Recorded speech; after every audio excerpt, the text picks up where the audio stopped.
Support for TortureCast is brought to you by Manscaped. Get 20% off and free shipping with the code TORTURECAST at manscaped.com. That's 20% off with free shipping at manscaped.com and use the code TORTURECAST. Unlock your confidence and always use the right tools for the job with Manscaped. Hey, this is Evan Longoria of your San Francisco Giants, and you're listening to TortureCast. You're listening to a podcast by and for fans of the three-time world champion, San Francisco Giants.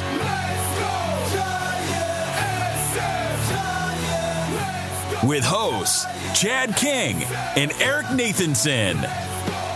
This is TortureCast.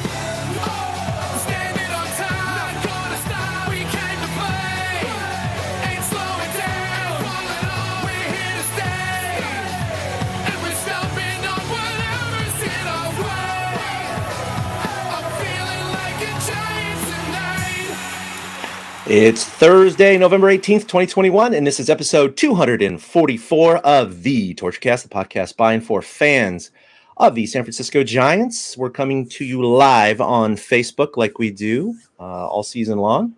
I'm your host, Chad King, and joining me today is Eric Nathanson. Man, how you doing?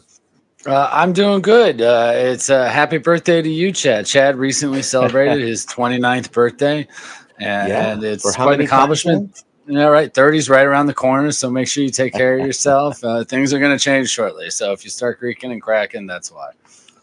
I know. I wish. We were talking a little before the show how I was playing amateur ball for a while, but I haven't played in like 7 years, and I can't play with people half my age now. So I think those days are long over unless I can find a 45 and over league. But so be it. Age progresses. We all do what we can to fight father time, and thanks for the happy birthday. Appreciate that, Eric. Had a good day yesterday. Had a massage, good lunch, and then went to Topgolf. I'd never checked that out before. So anyone who hasn't been to Topgolf and likes to swing the club or likes to have a couple beers or whatever, it's a lot of fun. A lot of high tech too. You can see how far you hit the ball and velocity and spin rate and all sorts of video games you can play. It's pretty neat. So, but damn, is it pricey? Damn, is it pricey? It's ridiculous. But we're coming back to you for the first time in about 4 weeks or so. We did have a little Buster Posey news conference where I posted that his news conference in its entirety, just with like 30 seconds of my thoughts. But we haven't had a chance to really talk about it, which happened now 2 weeks ago. And we were hoping Willie would join us, but I think work got in the way for him today. And I wanted to give him an opportunity. But I mean, Eric, this is something that I thought was interesting. I don't have the comment queued up right now, but I do recall at the end of the season, they were talking to him about Brandon Crawford coming back for 2 more years and if he was excited to play with him for another season. And his comments were not, yeah. It was like, well, no, it'd be great to play with him again. But, I got to go home and talk with Kristen and we'll figure things out. Something to that effect. And it was like this little door, this little and it was like, I heard that, but I was kind of like, well, but that's Buster Posey. He plays things close to the vest and he just kind of covers all the bases. So I don't think he really means he might retire. No, that's exactly what he meant. He went home and talked about it with his family. And as he explained in his news conference, he said it was just time and he felt like he'd, obviously done enough, but more importantly, he wanted to spend time with his family, the Twins. He saw what it was like to be home during the baseball season when he took 2020 off. So he's done this before. And I think that gave him a lot of perspective on what life is like without baseball. And then lastly, he cited the fact that every day he hurt, his body hurt. And, other people during that news conference afterwards reported, oh yeah, Buster would spend like 2 hours in the gym, just warming up and stretching before games. Like he had to do a lot more than maybe the average player. He definitely acquired the miles over the years. And he also doesn't want to be one of those guys, they were joking, like he saw Bruce Bochy attempt to walk to and from the mound every night. And maybe he was like, as a former catcher, maybe I don't want to be doing that in my 50s and 60s. So unfortunately for Giants fans, he chose to retire. But fortunately for him and his family, it sounds like a good call. And he's going to have a great, post-baseball life. So for me personally, not devastated, but just really sad that that chapter in Giants baseball and lore is over. I thought it was a pretty good shot we'd have another year, maybe or two with him, but it's not meant to be. And I don't know, how did the news hit you? Well, the last thing you said reminds me of why it hit us all. He's the last of 2010. Yeah. He's it. There's nobody left from the first one that we got to see.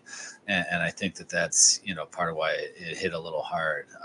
Sad is a good way to put it, because it's just sad that you're not going to get to see Buster as the catcher of the San Francisco Giants anymore. Something you were used to. It was like the sun rising in the morning. It literally was just something you became used to as a Giants fan over the last 12 or so, 13 or so years. And it's suddenly not going to be there anymore. And yeah, we got used to it last year with the shortened season, but it's going to be strange for us. And I think that's really the shock of it that got to me and other Giants fans. And, you're right. The year off probably gave him that perspective and gave him the idea, okay, I have to go back out one last time and prove it to myself. I've gone through all these surgeries. I've done all this stuff. So I have to go back out and prove I can do it again one more time to myself. And he did that. He did that this year. He led a team to the best record in baseball. He was an integral part of that team. And I think he just kind of looked at it and said, I don't have anything left to prove. I've proven everything I need to. I've won 3 World Series. Mm-hmm. I've played with some of my best friends. So, being at home wasn't so bad. So maybe it's time for me to just kick back, relax, and not have my knees hurt, not have my hips hurt, not have a shoulder hurt, not have a random finger hurt, or not have a bruise on the inside of my thigh for 2 weeks because I just keep getting hit in the same spot. Things like that he's not going to have to deal with. So, it's good for him. I think he's a Hall of Famer. I know that's going to be a huge debate in a few years. Some people think he's fringe, but I think he's a Hall of Famer. But I mean, I look at the world through orange-colored glasses. So I was sad about it, and it was also one of those things that was surprising. But then when you step back for a second and think about it, not surprising at all. It really made a lot of sense. I agree with that. I think it was shocking that it was like, whoa, what? And then you kind of went, well, there were signs, and we kind of didn't pay attention to them, or maybe didn't want to believe it. And it makes sense. It really does make sense. I mean, a lot of people are like, why the hell would he leave 20 million or 22 million on the table? Oh, he's fine. He's fine financially. He's clearly demonstrating that money is not the most important thing. He's got the body armor contract. They were bought out by Coca-Cola. I'm sure he got a nice chunk of change from that, way more than a 1-year contract with the Giants. So he's fine. Yeah, he's absolutely fine. And again, I think taking 2020 off was the key to him. Key to not only understanding what baseball life would be like, or life would be like after baseball.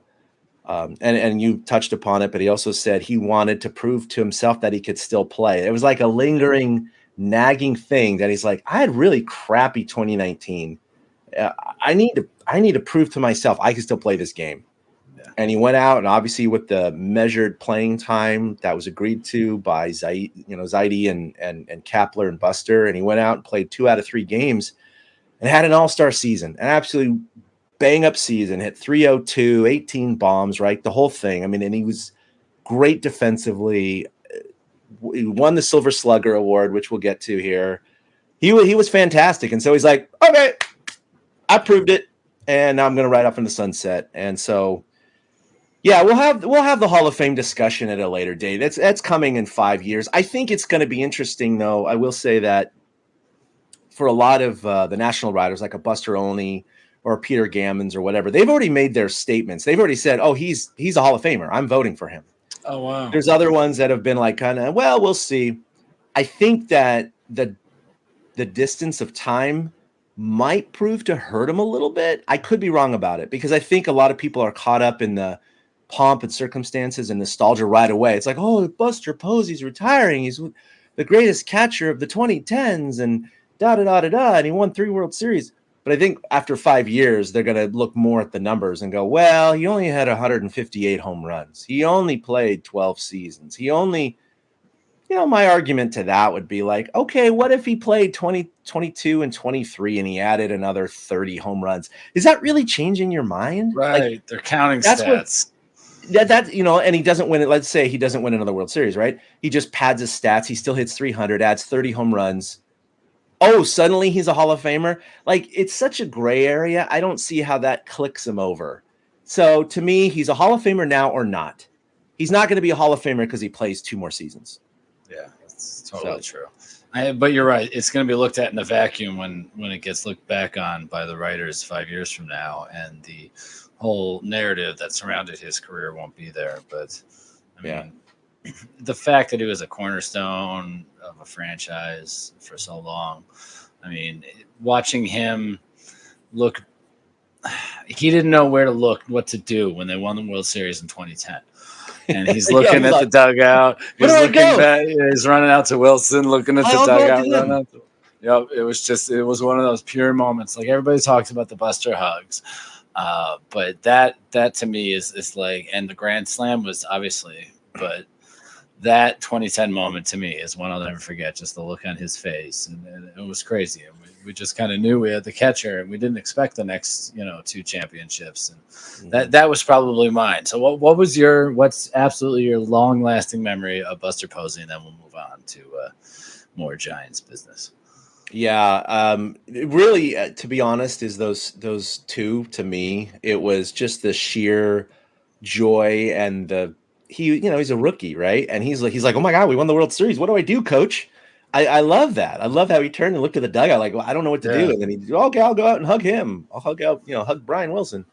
Obviously the Grand Slam was amazing because it was against Latos and he, pompous guy, the comeback, the whole thing, those 2 definitely stand out in my mind. But I think overall, not just a specific moment, but what I'll get out of it is the fact that the dude, like, if you just looked at him at any given game and you didn't know the score and you didn't know if it was a playoff game or not, you'd have no idea if the Giants were winning or losing, or how well, how bad the game was or how good the game was. He just rarely showed any kind of emotion, either too elated or too angry or depressed. He just was even keel. This is business. Let's take care of this.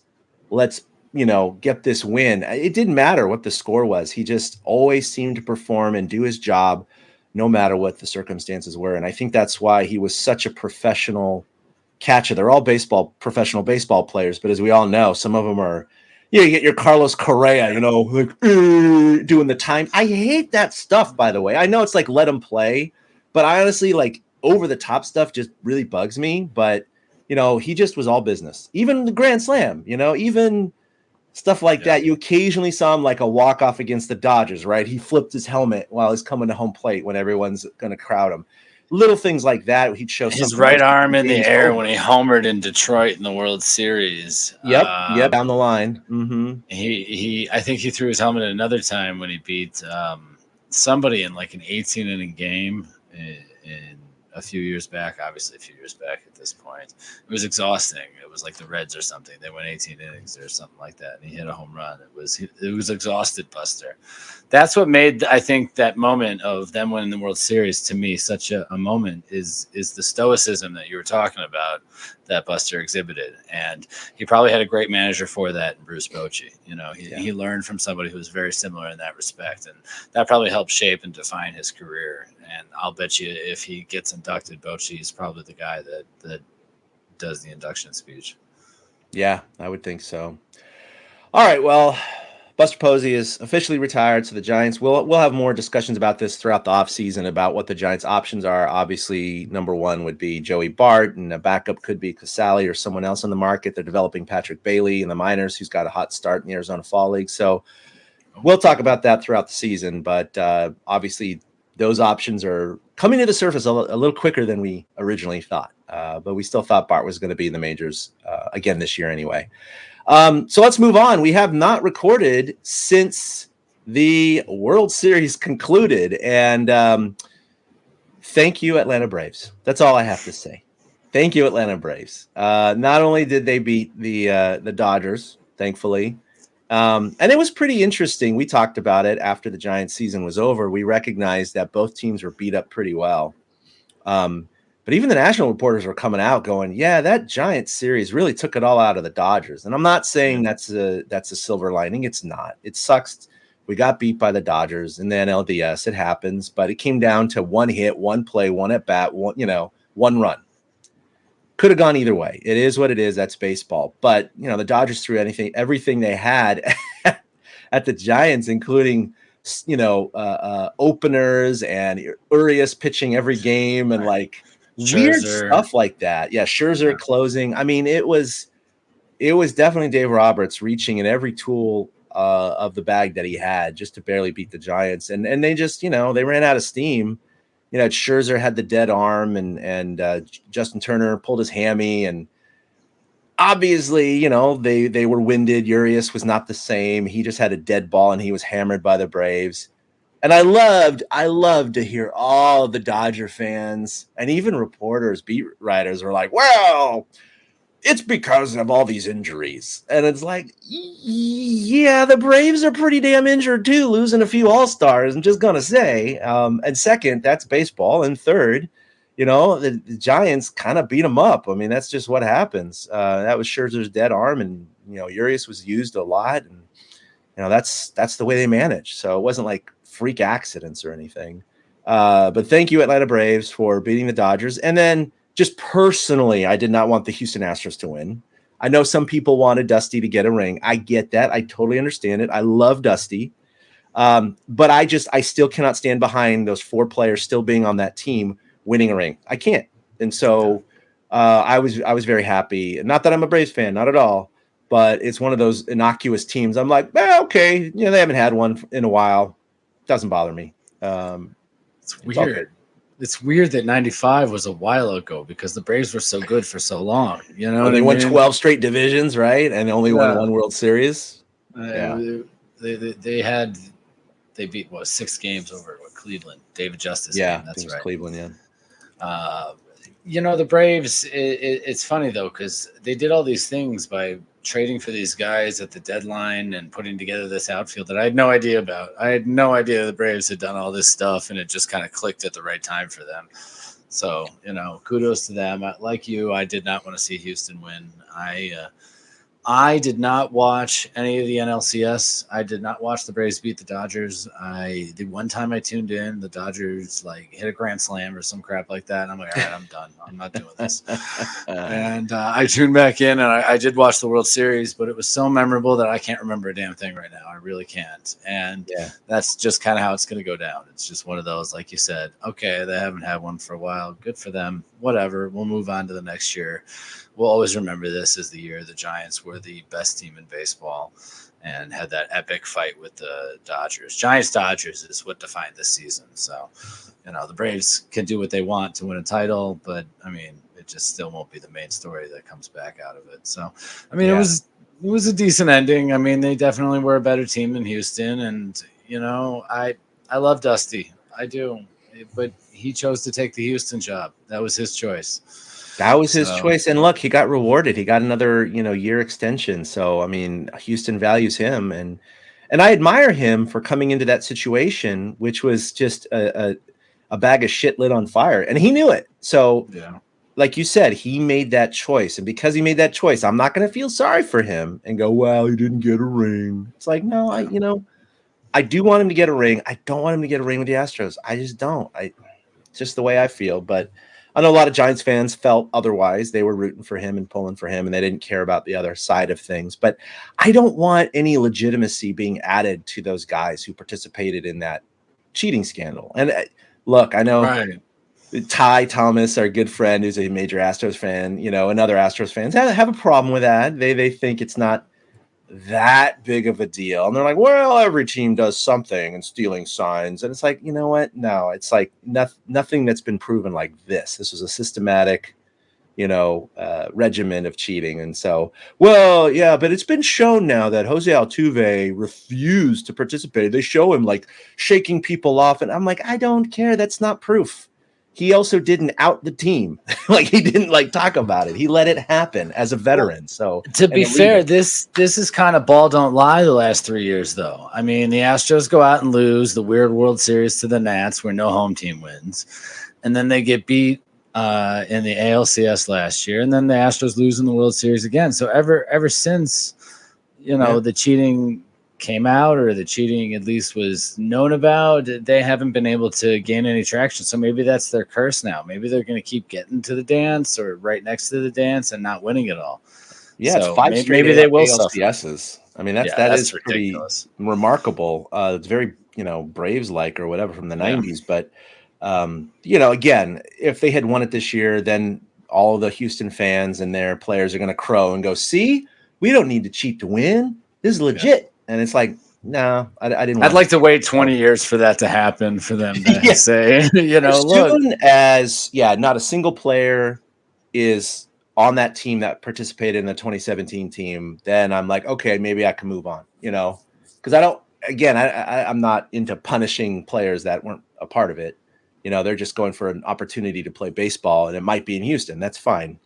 But anyway, those guys. But Correa looks like he'll probably be out of there. Well, we'll see. We'll see what Houston does. Altuve is still going to be there, and a couple of the other guys. But all right, let's talk about awards. The Giants obviously had some hardware to bring in. I mentioned earlier, Buster got his 5th Silver Slugger Award this year, which was not unexpected. And he also got his 2nd, which is unusual, Comeback Player of the Year award. Obviously, his first one was his MVP year in 2012 because he came back from that horrific injury with Scott Cousins. But well-deserved, obviously, on both ends. Brandon Crawford won his 4th Gold Glove, which, God, at this point, you'd think he'd racked up 7 or something by now. But there's been a couple years where, like, your eyebrows rise, or like, really, you didn't win it this year? Because, it's based on voting. It's not based on metrics or highlight reels or whatever. It's just votes. And I still think sometimes the West Coast teams get a little of that East Coast bias issue because, East Coast reporters and even baseball players are going to see the East Coast and Central teams more often in terms of highlights and regular replays. And they're just it's just human psychology. You're going to see these certain players more often than others. And you're not going to see Brandon Crawford diving for a ball at 11:30, midnight your time. That's just not going to happen. So I think that's why Belt's never really been able to crack into the Gold Glove category over the years, because Belt's been pretty good at first base, but A, he doesn't stay healthy long enough, and B, he's just stuck in the way because it's late, man. I lived out east. It's late for these games. People are tired. They watched a full baseball game already. Yeah, they don't. Yeah, no, and I don't blame them. It's just that, and they're not going to wake up in the morning and watch 10 minutes of Giants highlights or the other West Coast teams. That's not how it works, So, Farhan Zaidi won General Manager of the Year again. Not a surprise for not only the coaching staff. Well, Kapler put together the coaching staff, but mostly it was Zaidi doing that hire and acquiring the multitude of diamonds in the rough that just contributed to this historic 107 win season.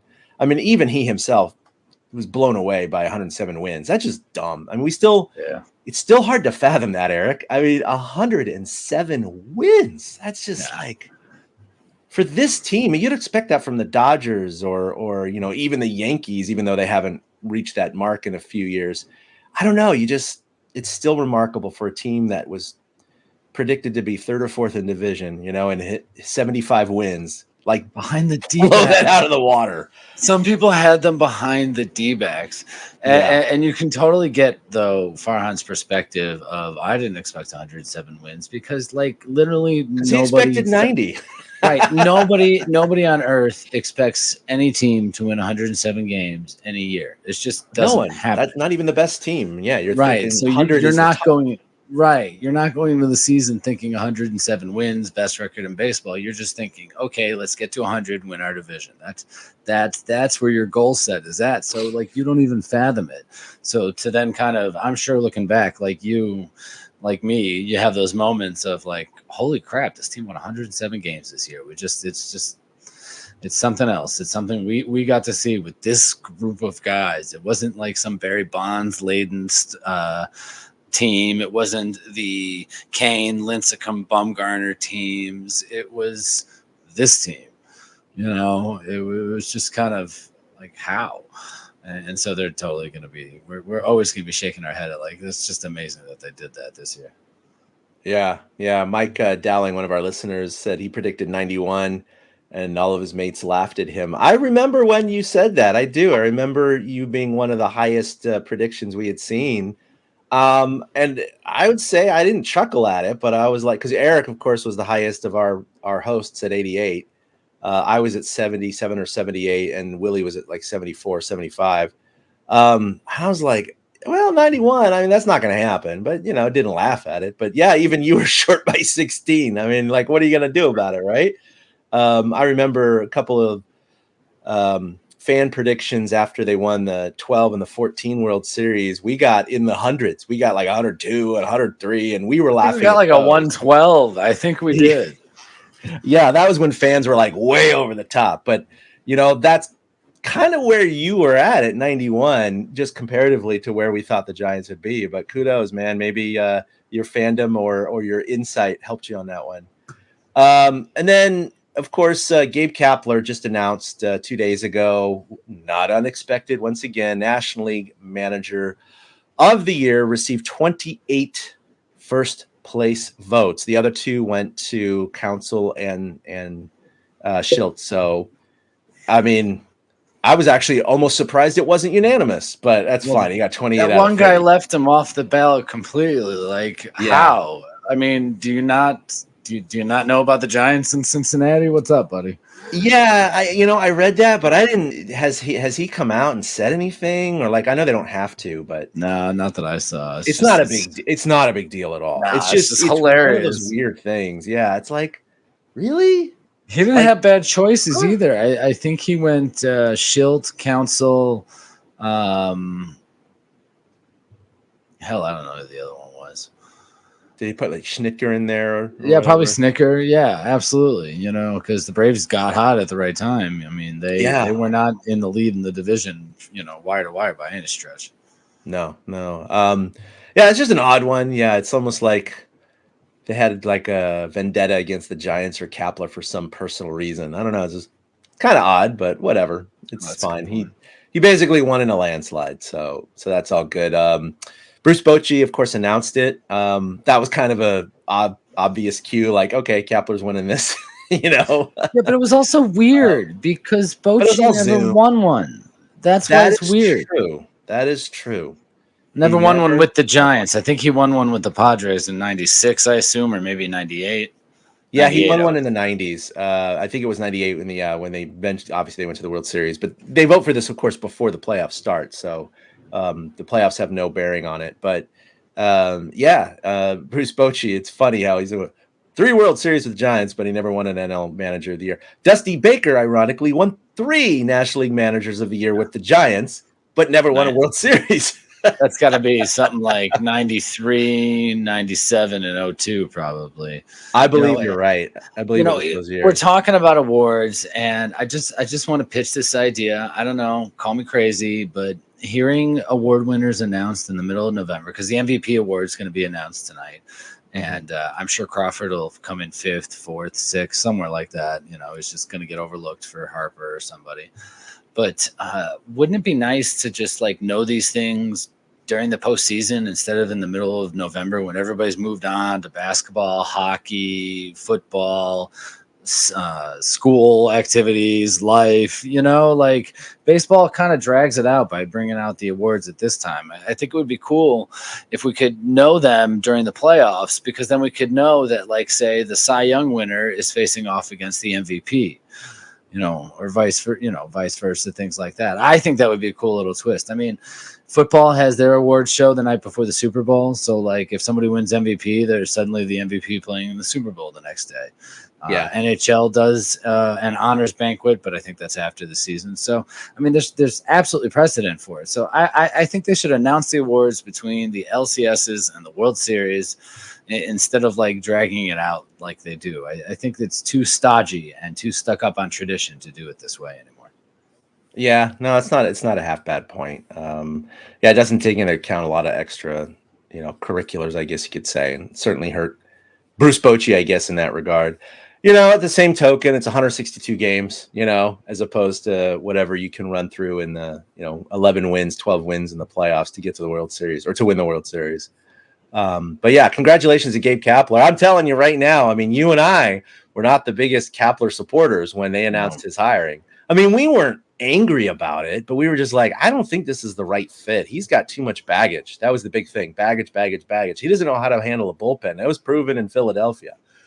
But we're like, we're going to give him the benefit of the doubt because maybe he can learn. And boy, did he learn. He really did. He's absolutely blown me away in how he's adapted and conditioned himself, hired the right coaching crew. All these guys and a woman who most of them, in fact, almost all of them, I think, never played Major League Baseball. A lot of minor league ball and some without minor league ball talent. And I know that Mike Krukow the other day was talking about this, or no, it was actually Dwayne Kuiper. And he was saying, look, this is unheard of just even 20 years ago, let alone 10 years ago. You wouldn't be taken seriously if you were put on a coaching staff and you never put on a big league uniform, period. That's just the way it was. If you didn't play in the show, you can't teach me how to hit. You can't teach me how to pitch. You can't teach me anything because you don't know what you're talking about. But clearly, just because you don't have the talent to make the show doesn't mean you don't have the knowledge to apply. Right. And that's what they've proven. And some few other teams have done this too, but certainly the Giants with this massive young coaching staff that have the analytics and the mechanics and the video breakdowns and all of these little bits of minutia and pieces and parts they've put together. And even Crawford has been impressed and other players have been impressed going, yeah, they helped me. Yep. We're talking about the strikeout rates for these pitchers, laying off their secondary, tertiary, or fourth pitches. Just throw the strikes of the pitch you know how to throw strikes with, like the one that has the greatest strike swing through rate, right? Don't pitch your curveball that gets hit at this rate. Guys are hitting 300 off of it. Don't pitch it. Just throw your sinker or whatever. And so it's that kind of mentality and coaching that has really helped bring the best out of each player. You don't always have to have all the tools in the bag. Maybe you just concentrate on a couple. But the point is, Kapler has definitely learned. He had hiccups with the bullpen. Then he settled down, and guess what? The Giants led the National League in bullpen ERA at 2.99. So that's a credit to him and everything. He's well deserved of it. And with Zaidi and Kapler and the coaching staff, I think Giants fans are in good hands for the next 2 to 3 seasons. Well, I mean, everything you described is coaching in the information age. Is players are now willing to take these pointers from these guys who were only minor leaguers because they know that these guys have studied the tape, studied the reasons, studied the whys. Mm-hmm. Whereas 40 years ago, you needed to have gone through the motions to prove yourself to a player. But now, knowing that anybody has access to all this information at their fingertips at all times, I really think plays a part in it. It's just the fact that we're in this kind of age. And Gabe's just the perfect guy to kind of manage those things. And you're right. I was not angry. I still remember where I was when I heard the news that he was hired. And I wasn't too thrilled about it whatsoever. And I'm happy to be proven wrong. I mean, he got a 2-year extension. We didn't mention that. He got a 2-year extension about a week or two before the manager of the year got announced. So, he is the guy that they want running things. So I'm guessing we'll just continue to see the same kind of thing. Maybe not 107 wins, but hopefully. I hope, Giants fans understand, and the ones who are at least reasonably intelligent understand 107 wins is not a common occurrence in any team in the major leagues. So the chances of the Giants reaching 107 wins next year, I think, are about 1%. I mean, it's just to try and replicate that magical season. I just don't think it's going to happen. Now, a lot depends on, the pitching they acquire. And we'll get this into our second half of the show, but they have one starter right now. So that's a big question mark right there, right? They lost their all-star catcher, their legendary catcher. I mean, they have a lot of holes to fill. So that's why I don't think anyone could talk about how many wins they think they're going to get next year. That's way too premature because we have no idea what the Giants are going to look like next year. I mean, if they fill the holes with adequate parts or comparable parts, then I don't think there's any reason to think this team can't win 95. I think it's possible, but 107, no matter who they get, guys, I think it's ridiculous. That's just not going to happen again. And if it did, I'm not going to say I'm going to shave my head because that's a year from now, but I will eat humble pie. That's for damn sure. I just don't think that's possible. But I do think the East Coast bias is still so ridiculous, and I don't have the numbers, all the people who voted for MLB.com right now, but they did a postseason ranking, power ranking, and they were very clear about this. This is not their power ranking of going into the 2022 season. This is literally the power ranking with the rosters they had at the end of the year. Like, this is how we rank the teams based on the regular and postseason together, not counting roster moves and free agents and people retiring going into the 2022 season. They put the Giants 8th. That's funny. Because the same MLB.com did a top 10 teams that will impact the offseason, and the Giants are number 2 on the list. I just don't understand that. I was trying to, this is 10 writers or something on MLB.com. But you mentioned the holes. Yeah, but you mentioned the holes. Everybody's worried about all the holes, and can the Giants fill them? But Oh, no. But that's what I'm saying. This was not a ranking going into the 2022 season. I have no problem with them being 8th because of those holes. They were very clear. This is what they ranked. This is their final season ranking of what they thought the best teams were. This is not going forward. Bad. That's bad. That's the problem. That's the problem that they had the Yankees above them. They had the Blue Jays were right behind him. The Cardinals were right behind him. I think the Padres were at 11th.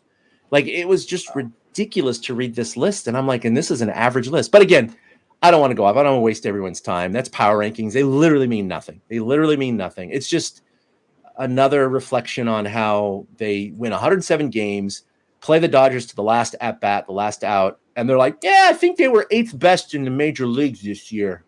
You're well, because they put Atlanta number 1. They tied for 8th, technically, didn't they?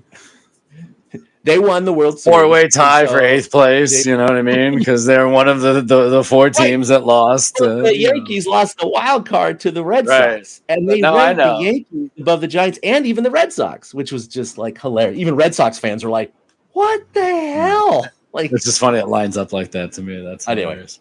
All right, I'm going to go ahead and take a break for our sponsor right now. Support for TortureCast is brought to you by Manscaped, who is the best in men's below-the-waist grooming champions of the world. Manscaped offers precision-engineered tools for your family jewels. Manscaped just launched their 4th-generation trimmer, the Lawnmower 4.0.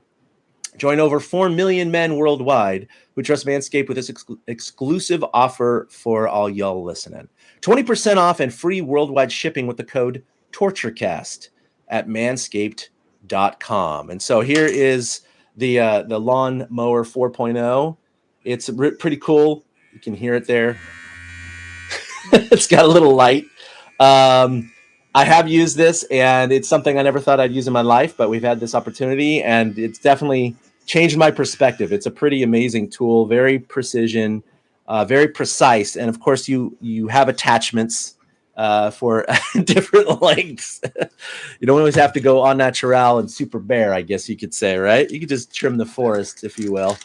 Comes with a nice base charger, USB-C connection. It's really, really nice. It's not going to cut your skin. It's really precision engineered.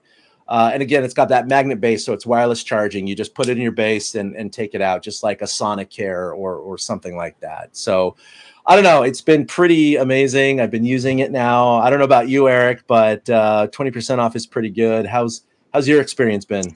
Well, like you, it's just one of those things I never thought would be a part of my regular routine in life, but it's kind of, since we've gotten our hands on these things, become a regular part of the routine. So, there's a little more grooming going on. So I guess I'm taking better care of myself because of Manscaped. So, I definitely see the positives from it, because I don't want to say I feel better about myself, but when you take care of yourself, you do feel better about yourself. It's just one of those things. Treat yourself is the bottom line. Treat yourself.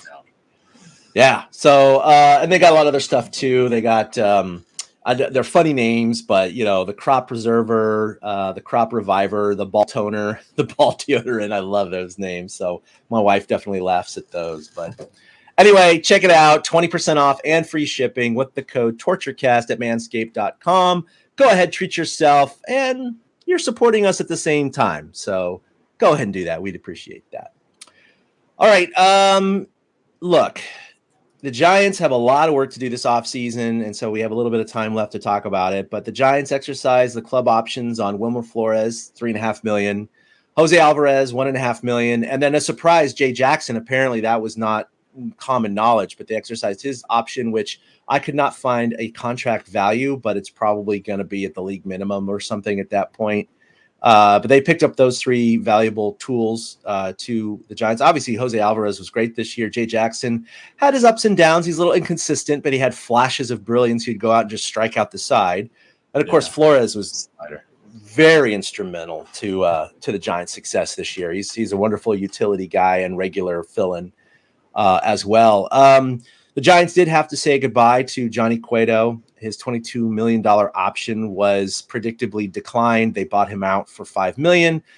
Johnny Cueto is going to take that extra $5 million and go do some more Instagram lives and not care about it. He's, I'm sure, perfectly happy. But at age 37, I think he is now. He definitely has value. I think he can find a spot somewhere in the major leagues. We'll just see what happens with him. But we wish him all the success. I think it's one of those contracts that was promising when they signed him 6 years ago. God, can you believe it's 6 years ago? Wow. He's with the Giants for 6 years. He was a part of that Giants Cubs series. That's just weird. It is. And he was the guy that, he lost that game 1-0. But assuming, it was supposed to go back to Chicago. Obviously, we had a bad game 4. But he was going to be the starter for game 5 in Wrigley. And man, I know the Cubs fans were sweating bullets and Giants fans were full of confidence. In that 9th inning with a 3-run lead, all I was thinking was Johnny Cueto's going to the Windy City and we're going to win this thing. And, well, we all know what happened. That was 5-something years ago. I mean, it's just crazy that much time has passed, that Johnny was a part of some of the winning and then went through all the losing to be a part of the winning this year. You don't think of him as a long-term Giant. Like, to me, he's still kind of new to the team. Yeah. And 5 years. It does feel like that. How the hell did that happen? And that was a great year too. He finished it was 4th or 6th in the Cy Young voting, opposite of the All-Star game. Yeah. No, he had a fantastic year. He was definitely Johnny Cueto that we wanted. Obviously, the last several years just wasn't that guy. A lot of injuries, a lot of inconsistencies, but it was fun to watch, and he'd still have special starts here and there. He'd bring his shimmy and pitch a 1-run 7-game masterpiece, and then give up 5 runs the next start. So we wish him well wherever he goes. Hopefully he gets picked up somewhere. If not, I will continue to follow him on Instagram because that's a hell of a lot of fun. And by the way, I neglected to mention that Kevin Gausman did finish 6th in Cy Young voting. Of course, Corbin Burns won it yesterday. Well deserved. He only had 157 or 158 innings pitched, so that's a little bit of a knock on him, but that's not his fault. That's the way the manager and the pitching staff are going to use him. His whip was under 1, and anytime you could do that as a starter over a full season, kudos to you, man. That's pretty incredible. So Kevin Gausman might have been the Cy Young Award winner in the first half, but obviously we know struggles in the second half. Still had a great time, or great season, and it's been good to kind of see him tweet a couple. There's this one rando guy that said he had inside information that he was going to sign with Anaheim. And he responded to that, and he's like, I don't know what you're talking about. The only thing I have down there is like a pair of shades or something from LA. He also was spotted, Brandon Crawford's wife, of course, always active on Instagram, posted a photo of herself, Brandon Crawford, Kevin Gausman, Logan Webb, Tyler Rogers, a couple of their wives, and one other guy, all at Top Golf yesterday. Ironically, I was at Top Golf, but they were at obviously a different Top Golf.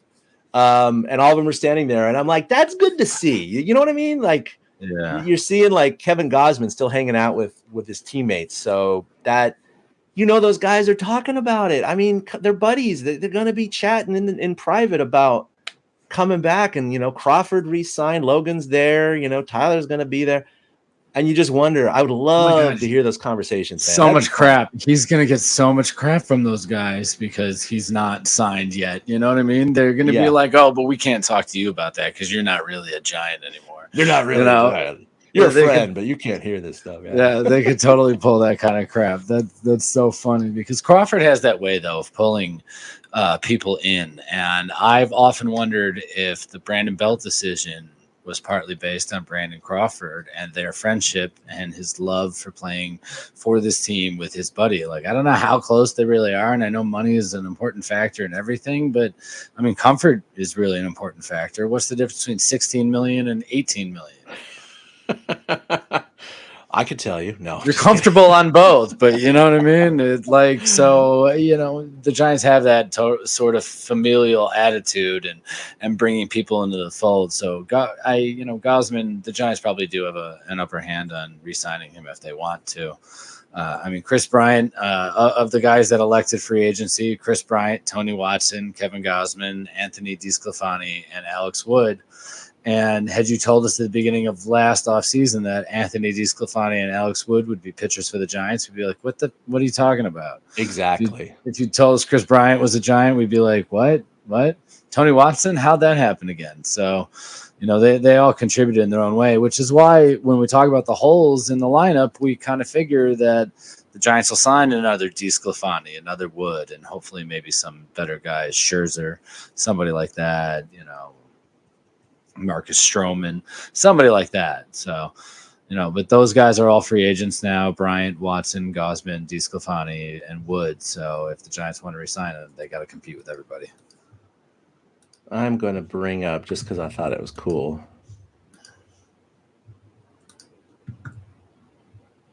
pop it in here. All right, so I'm showing Jalen Crawford's Instagram post, and there's a picture there of Logan Webb, Kevin Gausman, Brandon Crawford, herself, a couple of the other women, wives, girlfriends, whatever, and Tyler Rogers, all there at Top Golf, hanging out. So, what do you think Tyler Rogers' golf swing looks like? I mean, the way the guy throws a baseball, it's got to be interesting. Yeah, it's got to be interesting, right? Anyway, I thought that was cool. Gausman, he's got his arm wrapped around Logan Webb there, a little smug, smile there. He's looking pretty chill. So anyway, good signs. They definitely bonded this year, those two. They did. So it's really, really cool to see. But man, they got 4 starters, to fill what to do. But obviously Verlander, I never took it seriously or anything like that. He re-signed. Scherzer, I know everybody's pointing to like, oh, did you see Larry Baer go out and shake hands with him? It's like, well, yeah, he's just shaking hands with him. That doesn't mean anything. Whatever. But I don't know. What would you think about Max Scherzer on the Giants? I mean, he's not a Dodger. He's with the Dodgers for a few months. I would love Scherzer on the Giants. Honestly, I really would. He's the kind of veteran presence you need in a clubhouse like this that just had a void created by Buster Posey leaving. If you can have a veteran free agent pitcher that has, I believe he's won a Cy Young and what came in second, third, whatever it was this year, in the voting, somebody who's won championships come in to buy into everything the Giants are selling, I think it just even adds to it. And so at whatever cost it is, it's probably worth it, even if there's a slight decline with Max Scherzer, the fact that he might bring other talent with him by attracting them, by being there, I think is a very important factor. So I want Scherzer, and I definitely think he would be a good fit with the Giants. I think the Giants fan base would like him. He's just crazy enough to be perfect in San Francisco. He's been beloved everywhere he goes anyways, but, he definitely does have that engaging personality with fans. And we eat that up in San Francisco. Every fan base does. So I think he'd be really good for the clubhouse. And they need leadership at the top just in general. They need guys that have been there and done that. And, Crawford and Belt are there, but they're going to need to surround them with other guys that have done it. I think it would be fantastic. They do have plenty of room. This is one of the biggest off-season budgets that the Giants have had and will have for some time. So, if the fit is right and the analytics show it and they think it's, a right personality fit, man, they got to go big on a couple of these. And so For those of you watching, or those who want to watch it later, I did put up on the screen. Actually, I thought it was a great kind of boilerplate reference to look at today. But the fellas, the administrators, the admins from the Giants Chatter Facebook group had a little powwow on their free agent predictions. And so we had 8 of the admins, including Eric, put in their opinion on where they thought a series of free agents are going to sign. So we got Carlos Correa, Corey Seager, Freddie Freeman, Chris Bryant, Kevin Gosman, Marcus Semien, Robbie Ray, Trevor Story, Max Scherzer, Nick Castellanos, Marcus Strohm, Javier Baez, Starling Marte, Eduardo Rodriguez, who already did sign with Detroit, and then Kyle Schwarber. So we could just lead off with Max Scherzer, and 5 out of the 8 of you actually predicted the Giants, including yourself, 2 with the Dodgers and 1 with the Angels. So what was the feeling? I mean, did you guys have a discussion about this, or is it just voting? Like, how did you guys do this? No, we submitted blindly to all credit to Steven Risotto for putting together the graphic.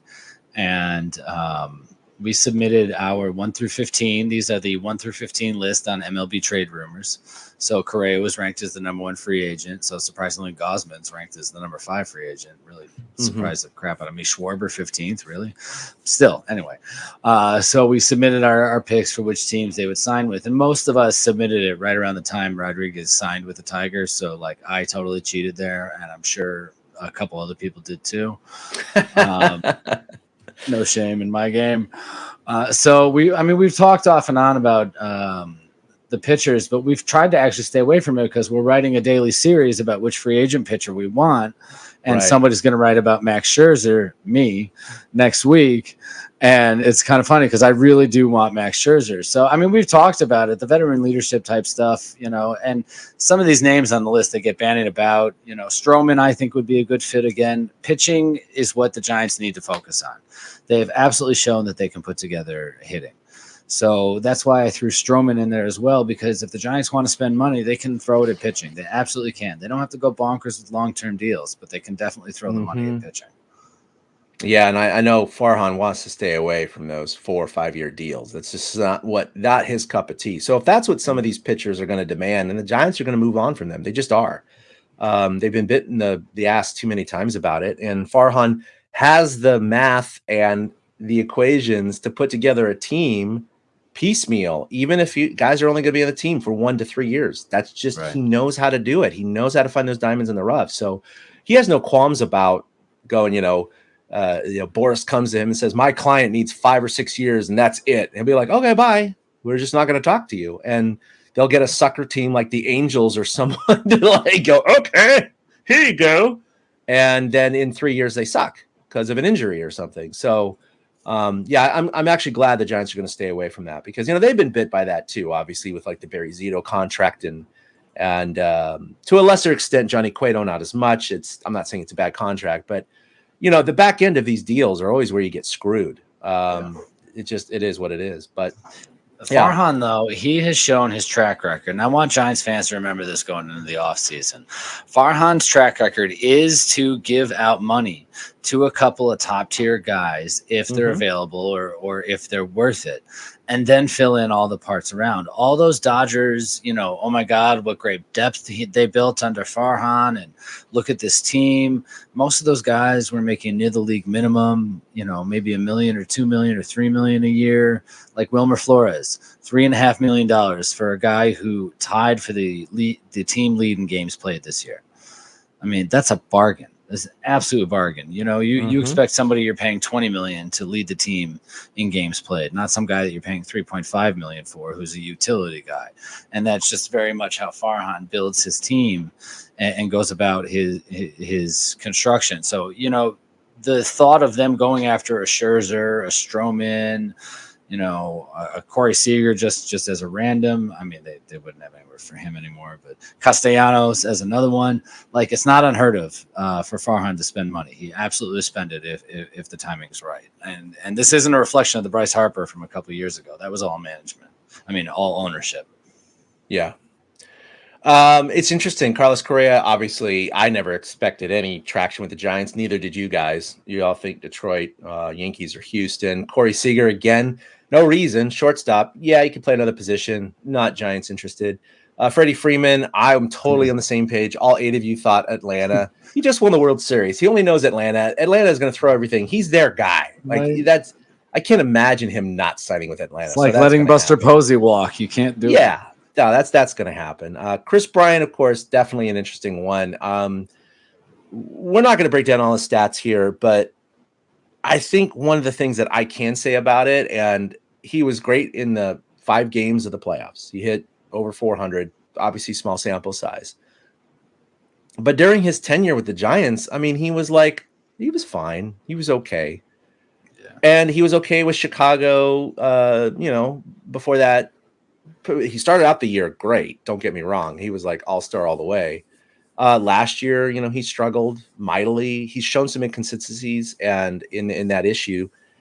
I'm afraid I want him, but I'm afraid of giving him a ridiculous amount of money and he ends up being just like an above average player. It's that bang for your buck kind of thing. And Farhan definitely knows more than us. And he's probably run all of the algorithms saying, well, I can get Chris Bryant maybe for $22 million a year or whatever it may be. Or I can get these 3 guys for $5 million and they'll have almost as much production.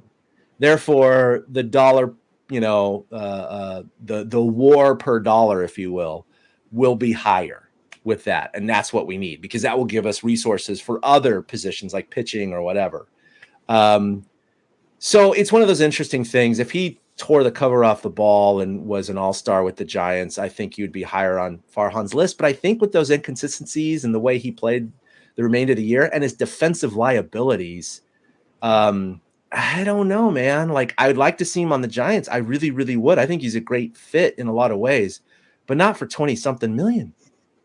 I have to agree in the sense that that was totally a homer pick for me. I want KB back. I want him. I do. It's not my money. It'd be fun, right? That's the thing. But what he really showed himself to be was kind of replaceable. It sucks to say it, but he didn't do one particular thing well. He did all around. He got on base a ton. He got on base. That's what he did well. He got on base a ton. But the Giants are full of a system of guys that are getting on base a ton now. And the guys they target in free agency are guys that are getting on base more. And, they look at walk rates and things like that. So Bryant did seem kind of replaceable. So I totally can see Farhan taking that kind of money and allocating it somewhere else if he needs to be. KB is not the guy you break the bank for. I mean, if you're going to sign him, you sign him to 2-3 years, and he's probably looking for 4 or 5 years, and the Giants are probably not going to provide that stability. Yeah, I am very much in the line of re-signing him. Just be smart about it. Just be smart about it. If there's he's represented by Boris, so I don't think he's signing with the Giants for 2 years. I don't think that's happening. I think they're definitely going for that long multi-year contract, and that's where I think Farhan's going to go. Thanks, but no thanks. We're not going to do that. I think there's too many possibilities of if it's a 5-year contract or more that he's going to have 2 or 3 of those years be just crap, like absolute crap. So I'm worried about that, but we'll move on. Kevin Gausman, 3 of the 8 of you thought the Giants, 2 thought Seattle, and then rounding up with Anaheim, Toronto, and St. Louis. Yeah, you predicted Seattle here, it looks like. I think there's a really good shot at them getting Gausman, especially, given the fact he's still hanging out with the boys and everything like that. Again, there's no guarantee. That's not reading the tea leaves too much. That was new information. I mean, that's true. That's true. Yeah. I thought that was fun, but I think, again, he's going to look for that multi-year contract again. And then the Giants are going to pull the trigger on one of these. They have to. I don't think they could say no to every single multi-year contract that they know they're going to have to pay if they want to keep or get one of these guys, right? I think they're going to have to bite the bullet on one of them. If this whole list, they want multi-year contracts. If they say no to all of these guys, well, you're never going to get one of these big fish. I think that's the problem. So who on this list? You just got to pick the right one. I mean, Farhan's got to know his math has got to say, okay, out of all these guys, which is the one I think has the best chance of performing over that long contract? And I think that's what he's going to go with. That's what I was going to ask you. Okay, not necessarily going through all of the rest of the list. You can see, there's a few of us that think Marcus Stroman would be a good fit with the Giants. Mm-hmm. Nobody picked Castellanos, and there he is. Apparently, rumors today are out there that the Giants are interested in Castellanos. Starling Marte is another one that doesn't seem like a lot of us picked as a possibility. Like, who do you sign to get the best bang for your buck out of these guys? Yeah, it is so hard. Stroman, maybe. But he's a pitcher. It's tough to give pitchers long-term deals. I was about to say, pitchers they're the hard ones. They're such a wild card with their arm injury history. Getting a pitcher for 5 or 6 years that's bitten the Giants and many other teams so many times, it just more times than not, it ends up being a bad contract. And I'm really afraid of it. So, maybe they do put it into a Castellanos or something like that. But obviously they don't need anyone. They're not going to go for a Kyle Schwarber DH or a Javier Baez because of his baggage and his inconsistencies, right? Trevor Story's old and a shortstop. No, they're not going to go for him. So it does really leave a lot of the pitchers as the main focus. They got 4 positions. They got 4 rotation slots to fill, and they got to go with it. So, at this point, with Scherzer's age, I don't know if they're going to be demanding a 5-year contract to push him into age 42, which would be stupid. Yeah. Like, come on. So if Scherzer agrees to a 2 or 3 year, I'd say go for it. If he wants 5 and that's it, nope. I'm sorry, that's too old. I'd have to say, Stroman or Gausman would probably be my top 2. Yeah. But it's tough. It's a lot of unknowns. So that's the problem with all of this, and that's why the caveat gets put out there. And I'll say it all the time. We really have no idea what we're talking about when it comes to any of this. These guys all have different reasons for wanting to play in different places that we even know about. Yeah, no clue, right?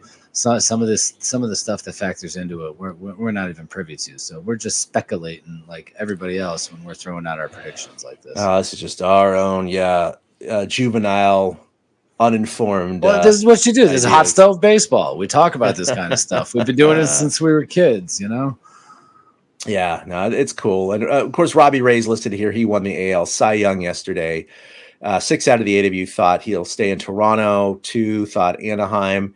Here's a guy who played for Arizona, and his ERA was over 6. Yeah, I felt like the Giants beat the crap out of him all the time, and now he's winning Cy Youngs. How did that happen? And in the American League, too, which is a little tougher, right? So, I don't know, man. That was a weird one. So, I would be afraid. Obviously, no one thought the Giants.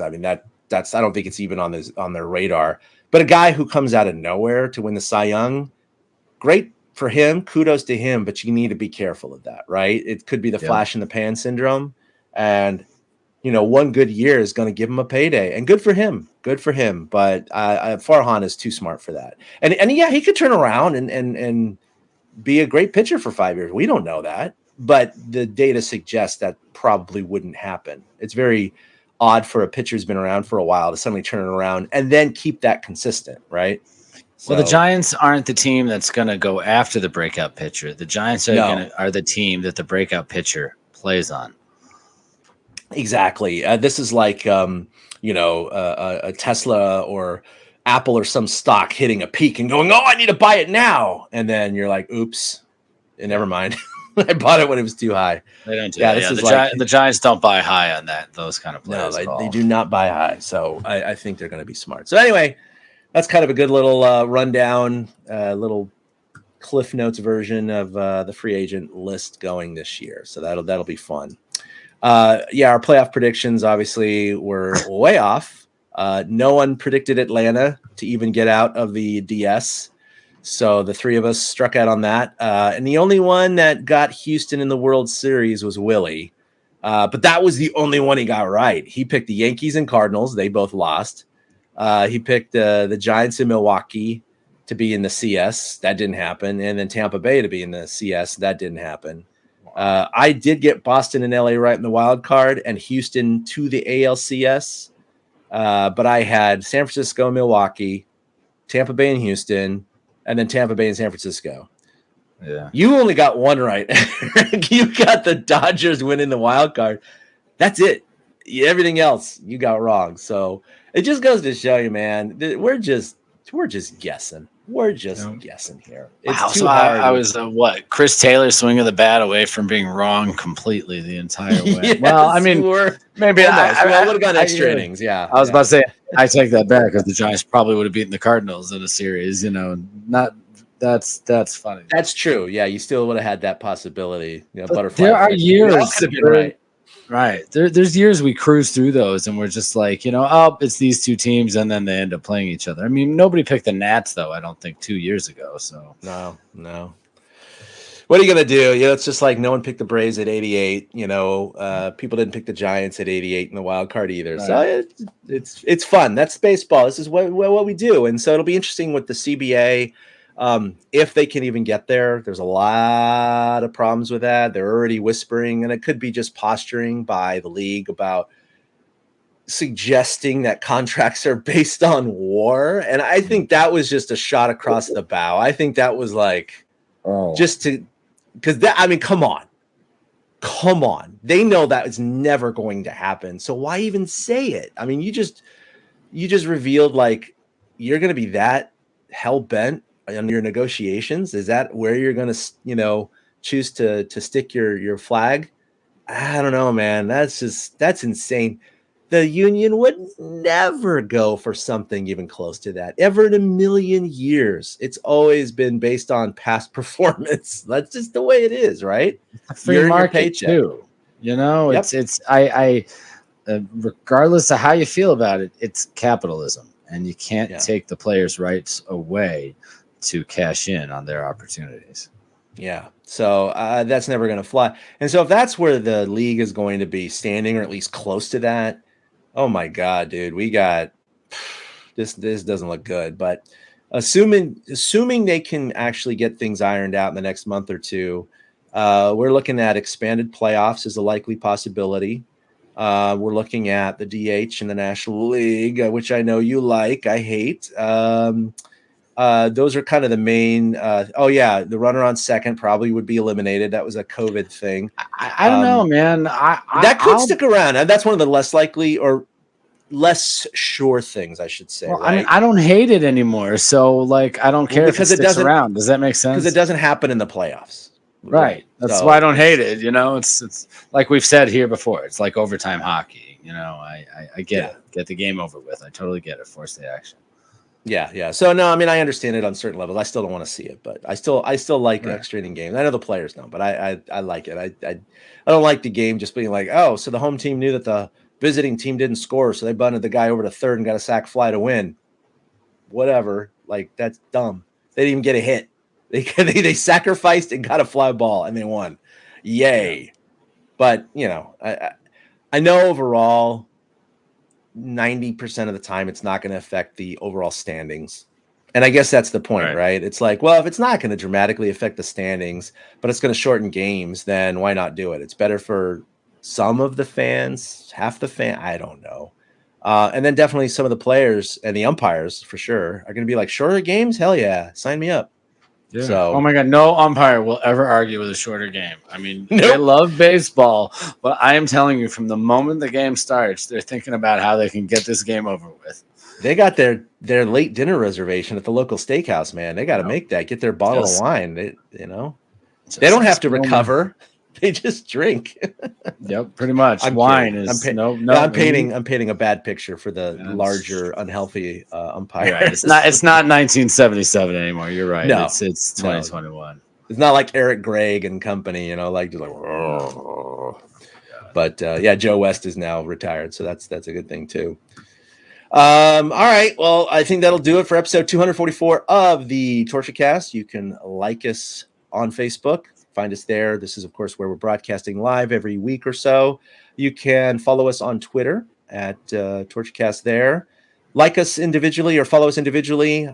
2 out hits for Eric. That's with the number 2. At Willie Dills for the absent Willie Gregory. And then at ChadK21 for myself. I think that's where we're active right now. Again, we've hit the hot stove off season. It's where we record without regularity. It is when news happens, and it is when our schedules align, which sometimes can be a challenge. But we want to thank you for sticking with us. I finally put together some Patreon stuff, so look forward to that this week. We definitely would love some support as we try to expand our podcast, expand some of the podcasting platform technology and ability to get the information out there. That'd be a great help from you guys. And then Eric, you obviously have Giants Chatter. You want to talk about that or anything else? No, that's about it. Giants Chatter on Facebook. It's a good, fun place to come speculate when you're not listening to TortureCast.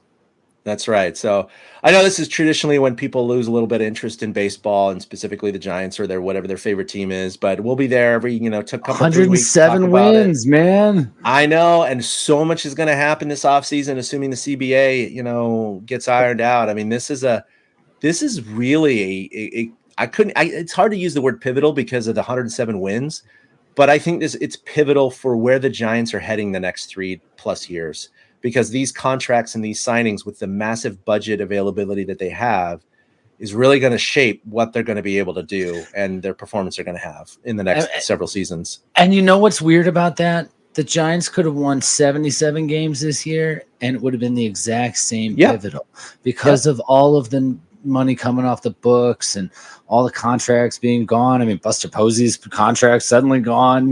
They have extra money even that they didn't realize they were going to have. Yep. And it's amazing that they are in this pivotal position after 107 wins. But I mean, you're absolutely right. This is the off season to set the course for the next few years. It is. And I know they're probably not going to push it to Dodger salary. I get that. They're not going to go, they may not even go over the luxury tax threshold, but Zaidi may pull back the reins a little bit and go, well, we'll sign one guy this year, maybe have a little left in the budget, targeting a free agent that they think is available next year or even the year after. That said, in Farhan we trust. He's definitely proven his worth. So has Kapler. So has the coaching staff. And winning 107 games this year and now having extra money to go after to either re-sign some of the guys that were with the team last year or so be it new guys, I have full faith in their ability to patchwork together a team that's going to be in the playoff hunt. That plain and simple. Not win 107, but be in the playoff hunt for the next 3 years, which is really exciting. Yep, that's where they're going to be. I mean, we have no reason to believe you're right that that's not the direction they're headed. It's good stuff. All right, well, everyone, thanks for watching, listening, wherever you get your podcast, Apple, Spotify, Google, you name it. Follow us on TorchCast. We'll release when we're going to record next. Until then, have a great week. We'll see you later. Abu. A big thank you to everybody for listening to the TortureCast, the podcast by and for fans of the San Francisco Giants. Follow us on Twitter at TortureCast. You can also like us on Facebook or check out our blog at torturecast.com. I also want to say thank you to Ashcon and Bailey for letting us use their song Feeling Like a Giant for our intro. For Ben Lee and Chad King, my name is Willie Dills saying, we'll see you next time.